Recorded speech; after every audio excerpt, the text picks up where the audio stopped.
हरियाणा प्रदेश के ही पूर्व प्रधान व मेरे बड़े भाई माननीय चौधरी फूलचंद मौलाना जी, जिनके बारे में आप सब जानते हैं, जिन्होंने सारी उम्र आपकी सेवा की, और हमारे सांसद अजीत दीपेंद्र जी, विधायक हमारे साथी चौधरी मेवा सिंह जी, विधायक हमारे साथी BL सैनी जी, और यहाँ के बहादुर और हमारे नौजवान मेरे अजीज विधायक वरुण मौलाना जी। देखिए, ऐसे तो शुरुआत होती है कभी कभी, लेकिन वरुण मौलाना जी 2019 में MLA बन के गए और मैं विपक्ष का नेता हूँ। जब देखता था मैंने यार ये तो पहली दफ़ा बने, लेकिन जब इनकी परफॉर्मेंस देखी, जिस प्रकार से आपकी आवाज़, आपकी लड़ाई, किसान की, मजदूर की, इलाके की लड़ाई ये नौजवान लड़ते हैं, ऐसे कोई विरला होते हैं जो आपकी लड़ाई लड़ रहे हैं, कोई डर नहीं। पूर्व विधायक चौधरी लहरी सिंह जी, पूर्व विधायक सुभाष चौधरी जी, पूर्व विधायक जसवीर मलोर जी, हमारे साथी ब्रिजपाल छप्पर जी, प्रोफेसर वीरेंद्र जी, हरमन मिर्क जी, राजकुमार त्यागी जी, रमन त्यागी जी, मुर्दयालपुरी जी, अशोक मेहता जी, सतीश काम्बोज जी, डॉक्टर राजन शर्मा जी, और हमारी बेटी चित्रा सारवार जी और निशा चावला जी, सम्मानित मंच और उपस्थित मेरे बुजुर्गों, नौजवान साथियों, प्यारे बच्चों, मातृशक्ति, पत्रकार बंधु। देखिए, आप बहुत देर से बैठे हैं। मौसम भी जब आया, जब थोड़ी थोड़ी बारिश हो रही थी, लेकिन आप बैठे रहे, इस बात का लिए मैं आप सबका आभारी हूँ। और ये एक संकेत है कि आने वाला समय कांग्रेस पार्टी का होगा, ये एक संकेत है। देखो, हमने देखी, बहुत सर्दी में भी देखी, गर्मी में देखी, अग्नि परीक्षा भी देखी, सर्दी की परीक्षा भी देखी, पर आज भाई बारिश परीक्षा भी देख लिया आपकी हमने। मैं जिस हिम्मत से आप बैठे रहे, उस बात की मैं आपको वो देता हूँ। यहाँ मेरे से बोलने पहले जितने साथी बोले, हमारे अध्यक्ष जी बोले, मौलाना साहब बोले, हमारे अजीज वरुण जी बोले, दीपेंद्र जी बोले, जितने भी साथी बोले, सैनी साहब बोले, मेवा सिंह जी बोले, सब ने सारे मुद्दे उठाए, हर वर्ग का मुद्दा उठाया और आज की परिस्थिति बताई कि क्या है। मैं समझता हूँ आप सब भुगतभोगी हो, हम बताएं ना बताएं, आप सब समझते हो हम कहाँ से कहाँ पहुँच गए, इसमें कोई दो राय नहीं। यही तकलीफ हमारे में है, यही टीस मेरे दिल में है कि 2014 में जो हरियाणा प्रति व्यक्ति आय में, प्रति व्यक्ति निवेश में, नौकरी देने में, खेल खिलाड़ियों में, कानून व्यवस्था में पूरे देश में नंबर 1 था 2014 पूरे देश में। आज किस चीज में नंबर 1 है? आज महंगाई में, आज बेरोजगारी में, आज अपराध में पूरे देश में ऊपरले 2-3 प्रदेशों में पहुंच गया। इतनी तेजी से अपराध बढ़ रहे हैं, फिरौतियां मांगी जा रही हैं। और खेल और खिलाड़ियों की तो आपने तफसील से सुना कि हमारी बेटियों के साथ क्या हुआ, नौकरी नहीं मिलती खिलाड़ियों को। तो इसी प्रकार से कोई भी काम देख लो आप, मतलब ऐसी परिस्थिति बना दी, ऐसे हालात कर दिए हरियाणा के। यहाँ अस्पताल में जाओ तो डॉक्टर नहीं, स्कूल में जाओ तो मास्टर नहीं, दफ्तर में जाओ तो कर्मचारी नहीं। क्या करेगा भाई सरकार? सरकार का काम तो यही है ना, अच्छी शिक्षा दो, अच्छा स्वास्थ्य रहे और लोगों में काम करो।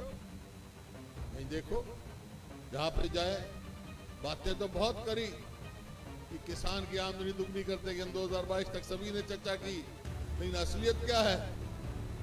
आमदनी तो दुगनी नहीं करी, लागत दुगनी से ज्यादा कर दी। खाद का रेट बढ़ा देते हैं और वेट घटा देते हैं। कट्टे का ये काम करते हैं। किसी तरह कैंची चलाओ, किसान को निचोड़ो। अरे किसान तो निचड़ा पड़ा है, गरीब आदमी का देखो आप। हमने 3,82,000 100 गज के प्लॉट दिए, 90,000 करीब, 3,90,000 के गांव में। इन्होंने एक प्लॉट दिया हो तो कोई गांव का नाम और आदमी बता दो, कोई एक दिया हो 100 गज का प्लॉट। फिर ना किसान के, ना गरीब आदमी के, ना व्यापारी पूछ लो भाई, आड़ती को आड़त नहीं मिलती।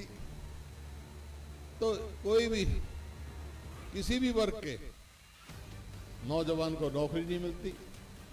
हमारे युवाओं के साथ जो है एक खिलवाड़ की जा रही है उनके भविष्य के साथ। ये कौशल रोजगार निगम बना दिया एक, उसका क्या काम है? कच्ची नौकरी, कम तनख्वाह। पहले कुछ लोग थे उन्होंने सोचा भाई सरकारी नौकरी है, सरकारी छोड़ो, ये तो हमने तो ये फैसला किया था भी ठेका सिस्टम बंद करेंगे हम। ये तो सरकार ठेकेदार बन रही है, कमीशन लेते हैं। अगर इजराइल वाले कोई मांगते हैं तो उनका नाम दे देते हैं।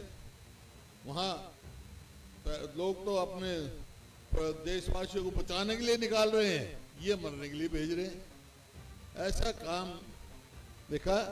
कच्ची नौकरी कौशल रोजगार निगम में, और ना रिजर्वेशन ना मेरिट, कोई मेरिट नहीं है वहां, ना कोई रिजर्वेशन है। तो ऐसा खिलवाड़ हमारे युवाओं के भविष्य के साथ हो रहा है। तो आज फैसला करना समय आ गया। सब चीज का समय होता है, इनका समय आ गया भाई फैसला करने का। पहले लोकसभा के चुनाव होंगे और फिर विधानसभा के, तो फैसला आपने करना है। आप जो फैसला करोगे, क्योंकि प्रजातंत्र में तो भाई लोगों का फैसला है।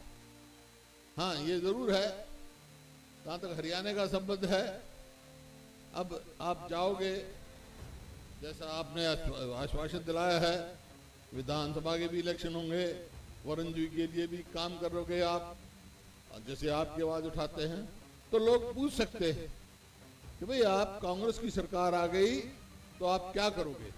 देखो, हमने जो पहले कहा वो किया, आज जो हम कह के जा रहे हैं वो हम करेंगे। पहले काम हम क्या करेंगे, कांग्रेस की सरकार आते जो बुजुर्गों की पेंशन है वो 6,000 रुपया महीना करेंगे हम। और इस सरकार ने जिसकी पेंशन काटी है वो हम चालू करेंगे, दोबारा पेंशन देंगे। फिर हमारी बहन बेटियां बैठी हैं, आजकल सब खाना गैस में बनाती हैं। जब हमारी सरकार गई 400 रुपए गैस का सिलेंडर था, ये 1100 तक ले गए। लेकिन कांग्रेस की सरकार आएगी तो गैस के सिलेंडर की कीमत 500 रुपए से ज्यादा नहीं होगी। कर्मचारियों के लिए पुरानी पेंशन लागू करेंगे हम। बाकी बिजली की बात कही, सभी ने बिजली बहुत महंगी हो गई, गरीब आदमी बड़ी बुरी बाहर पड़ती है बिजली की। तो 300 यूनिट बिजली की हम फ्री देंगे आपको। किसान इतने दिन बैठे रहे, एक ही मांग करते रहे कि भी एमएसपी गारंटी दो हमारे को। कांग्रेस ने रायपुर में फैसला किया है, कांग्रेस की सरकार आएगी तो किसान को एमएसपी गारंटी देंगे, और किसान पे जो कर्जा है उसको कर्जा माफी से लेकर कर्ज मुक्त कराने तक का काम हम करेंगे किसान को।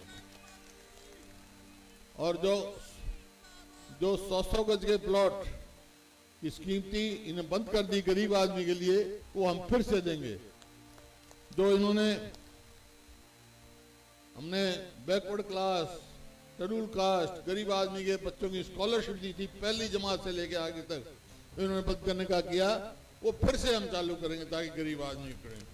इसी प्रकार से सरकारी विभागों में 2 लाख पक्की नौकरियां खाली हैं, लगा नहीं रहे।